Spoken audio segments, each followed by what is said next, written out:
శిరోముండనం కేసులో వైఎస్ఆర్సీపీ ఎమ్మెల్సీ తోట త్రిమూర్తులకి 18 నెలల జైలు శిక్షను విధించింది విశాఖలోని ఎస్సీ ఎస్టీ అత్యాచార నిరోధక చట్టం ప్రత్యేక కోర్టు. ఆంధ్రప్రదేశ్ అధికార వైఎస్ఆర్సీపీ ఎమ్మెల్సీ ప్రస్తుతం మండపేట అసెంబ్లీ నియోజకవర్గం నుంచి ఆ పార్టీ అభ్యర్థిగా ఉన్నటువంటి తోట త్రిమూర్తులను 28 ఏళ్ల క్రితం నాటి వెంకటాయపాలెం శిరోముండనం కేసులో దోషిగా కోర్టు తేల్చింది.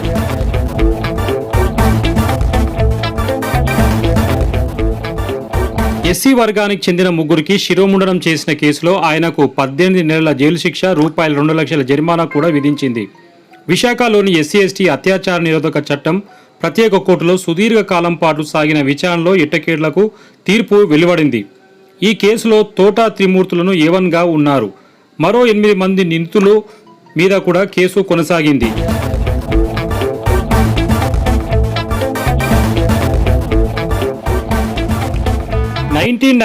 ఎన్నికల్లో తోట త్రిమూర్తులు టీడీపీ రెబల్ అభ్యర్థిగా ఇండిపెండెంట్గా గెలిచారు.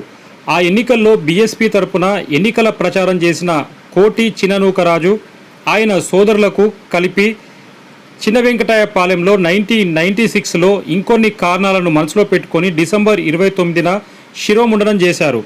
అప్పటికే ఎమ్మెల్యేగా ఉన్న తోట త్రిమూర్తులు స్వగ్రామంలోనే ఈ ఘటన జరిగింది. ఆయన మీద ఆరోపణలు రావడంతో అరెస్ట్ చేసి జైలుకి తరలించారు. ఆ తర్వాత బెయిల్పై విడుదలయ్యారు.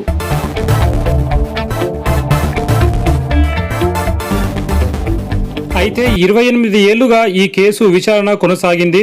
కేసులో బాధితులు 3 మరణించారు. ప్రధాన సాక్షి కోటిరాజు సహా పలువురు మృతి చెందారు. ఈ కేసు విచారణ 3 కోర్టుల్లో సాగింది. ఎట్టకేలకు నిందితులపై అభియోగాలు రుజువు కావడంతో కోర్టు శిక్షను ఖరారు చేసింది. తీర్పు పట్ల బాధితులు సంతృప్తిని వ్యక్తం చేస్తున్నారు.